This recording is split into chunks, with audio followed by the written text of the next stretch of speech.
ایک گاؤں میں ایک آدمی ہوا کرتا تھا۔ وہ بے روزگار تھا اور کوئی کام نہیں کیا کرتا تھا۔ وہ روزی ڈھونڈنے کی بہت کوشش کرتا لیکن اس کو روزی نہیں ملتی۔ ایک دن وہ سوتے ہوئے کہتا ہے، مجھے کوئی کام نہیں مل رہا، کیوں نہ میں دوسرے گاؤں جاؤں، ہو سکتا ہے مجھے کوئی کام مل جائے، کل ہی جاؤں گا۔ وہ دوسرے دن اپنے بیگ میں کچھ کپڑے اور کچھ کھانے کی چیزیں لے کر دوسرے گاؤں چلے جاتا ہے۔ وہ وہاں پر بھی بہت کام کی تلاش کرتا ہے لیکن اس کو نہیں ملتی۔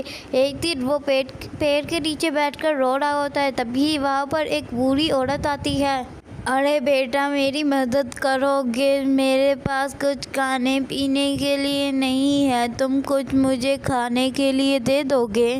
میرے پاس بھی تھوڑا سا کھانا ہے لیکن ہم لوگ آدھا آدھا کھانا کھا لیں گے۔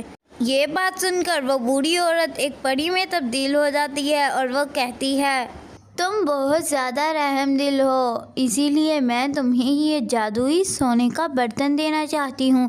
اس برتن میں بہت زیادہ سونے کے سکے ہیں جن کو بیچ کر تم امیر ہو سکتے ہو۔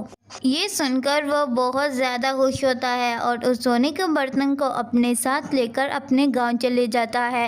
اب اس کے پاس بہت بڑا گھر آ چکا تھا۔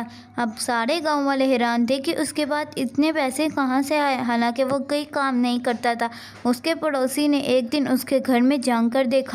وہ سارا ماجرا سمجھ گیا اور اگلے ہی دن وہ اس جادوئی سونے کے برتن کو چرانے کے لیے اس کے گھر آ گیا، اور جیسے ہی وہ اس برتن کو چرانے لگا تو برتن میں سے آواز آنے لگی، مالک مالک بچاؤ، یہ چور مجھے چرا کر لے کر جا رہا ہے، بچاؤ بچاؤ۔